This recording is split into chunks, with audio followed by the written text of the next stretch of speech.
My name is Steve Hughes, and my railroad, I call it the Spokane Division of the Southern Pacific Railroad. It's a mythical extension of the Southern Pacific out of Portland to Spokane with trackage rights on the Union Pacific, the Great Northern, and the Milwaukee Road. I've been in garden railroading since 1989. That's when I was in California, where I'm originally from, and we knew we were going to move up to Spokane, where we live, and have property for my wife's horses, and I needed property for the trains. And so that's how I got it started into garden railroading. Prior to that, I had been in model railroading since I was 5 years old. That's over 50 years ago, in O gauge and HO.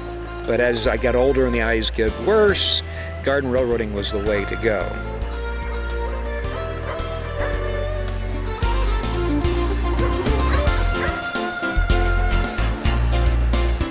Okay, first of all, on the track, it's all floating road bed.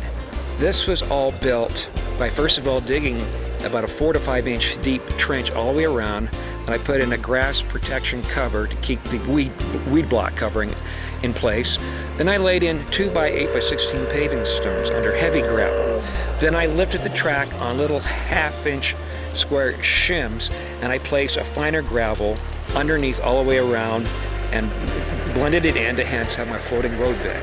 Just like a real railroad, I have heaves and dips every year, which I have to work on to keep it level, and I reballast the entire line every spring.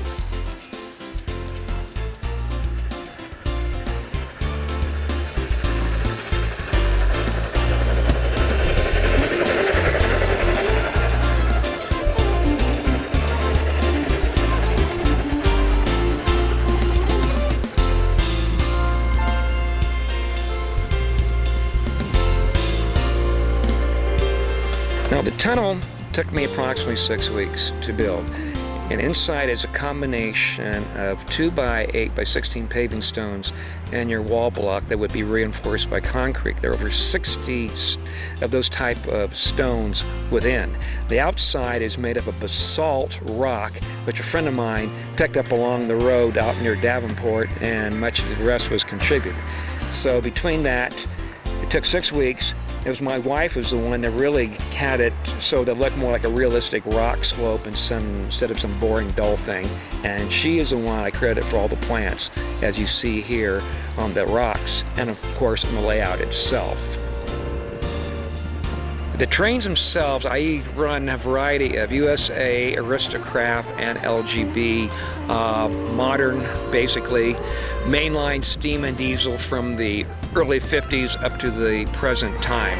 The freight cars are a variety, again, of LGB, USA, and Aristo-Craft mixed up at 1/29th scale. The passenger train is Southern Pacific. That's all USA passenger cars, and the PAs are also USA. The couplers are all body-mounted KDG scale type couplers. They're the most reliable, and they hold together the best. Also allows me to pull very long trains should I want to. Now, my railroad, I've had it in the ground here since we lived up here since 1993. I've had it in the ground for over 11 years. The inner loop, as you see it now, is the original loop. That was completed in 1995. The outer loop that goes to the tunnel was completed in 1996. Now, the extension on which you've seen the daylight go up and through on was not built until approximately 3 years ago when it was completed. Now, that is almost all solid rock and a 2.5% grade going up there. I call the grade going up Little Cuesta grade, like Cuesta grade out of San Luis Obispo, California. The loop going under it, I call my little Tehachapi Loop, because this is Southern Pacific Railroad, and those two grades are very famous for the railroad. Now, the track I use is a combination of Aristo-Craft and LGB, whatever I could get at the time. The original what is now the inner loop, which was the original loop, when I built it, it was approximately, and still is, a little over 200 feet in length. I originally started by using 10-foot diameter curves, but that's all been changed. It's a combination now of 14 and 14-foot Aristo and 15-foot LGB curved track for the inner loop. The outer loop, which I built a year later, as I previously explained, is all 20-foot Aristo diameter track. Now, the switches I use are all LGB, the 1800 model switches, the wide radius switches. I power directly to the track. I use a 16-2 wire.